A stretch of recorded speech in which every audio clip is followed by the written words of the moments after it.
ये अच्छा बहुत टेस्टी है और बहुत अच्छा जगह है। প্রথম রাউন্ডেই এত সুস্বাদু হয়েছে আসলে ধারণার বাইরে। হেবি সুন্দর। আমি এসেছিলাম ইন্ডিয়া থেকে বাংলাদেশে ঘুরতে। সো হ্যালো এভরিওয়ান, আসসালামু আলাইকুম। তো আজকে কিন্তু আমরা চলে এসেছি সেই মিনি ড্রাগন পার্কের পাশেই কিন্তু আবির অ্যান্ড আশিক রেস্টুরেন্টে। তো এটা কিন্তু আজকে কিছুক্ষণ আগেই কিন্তু সে ওপেনিংটা হয়ে গেল।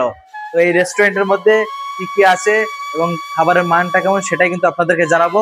তো ভিডিওটি দেখতে থাকুন। তো আপনার কাছে আশিক অ্যান্ড আবির রেস্টুরেন্টের চটপটিটা কেমন লাগছে? হেবি সুন্দর। আমি এসেছিলাম ইন্ডিয়া থেকে বাংলাদেশে ঘুরতে, এসে দেখি আমার চাচার দোকান উদ্বোধন হচ্ছে। তো আমি এসেছি, ফার্স্টে আমি টেস্ট করে দেখছি কেমন লাগছে। তো আমি খাচ্ছি, খুব সুস্বাদু। তো আমরা এখন দেখছি আরো একটা ভাই কিন্তু এখানে চটপটি খেতে এসেছে আশিক অ্যান্ড আবির রেস্টুরেন্টে। তো ভাই আপনার কাছে কেমন লাগছে ভাই? আসলে যে এখানে এটা উদ্বোধন হয়েছে তা প্রথম রাউন্ডেই এত সুস্বাদু হয়েছে আসলে ধারণার বাইরে। এখন কিন্তু আমরা দেখতে পাচ্ছি আমাদের এক ভারত থেকে এক ভাই এসেছে, তার কাছ থেকে জানবো যে আসলে কেমন হয়েছে। তো कैसा लगा? ये अच्छा बहुत टेस्टी है और बहुत अच्छा जगह है।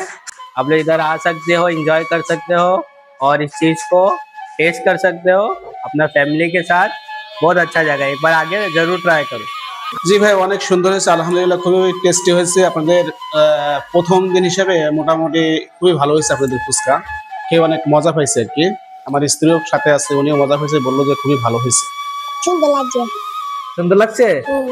তো এখন আমি নিজেও কিন্তু ট্রাই করব যে এখানকার চটপটি ফুচকাগুলো আসলে কেমন হয়েছে। তো মাশাআল্লাহ অনেক সুন্দর, কিন্তু এরকম একটা রাস্তার পাশে নিরিবিলি পরিবেশে, তাছাড়া পুরো আশেপাশের জায়গাটা একটা পার্ক হয়ে গেছে কিন্তু, এমনকি বাড়ির যে ঘরোয়া পরিবেশের রান্না। শুধু তাই না, স্পেশালি এর মধ্যে কিন্তু মাংস আছে, ছোট ছোট মাংস আছে, যা কিন্তু চটপটির স্বাদটা কিন্তু আরো বাড়িয়ে দেয়। তো যারা এখনো পর্যন্ত খাননি অবশ্যই একবার হলেও ট্রাই করবেন। লোকেশন বাগাছাড়া হইতে গোগা রোডের মধ্যবর্তী কালোপোতা নামে, যার নতুন নাম হলো মিনি ড্রাগন পার্ক। এখানে আসলে কিন্তু আপনারা এই ফাস্টফুড গুলো পেয়ে যাবেন। খাবারটা অনেক ভালো লাগছে। আমরা অনেক জায়গায় এই চটপটি খেয়েছি, আলহামদুলিল্লাহ এই দোকানটা নতুন করেছে, এত সুস্বাদু লাগছে, খুবই ভালো লাগছে আলহামদুলিল্লাহ।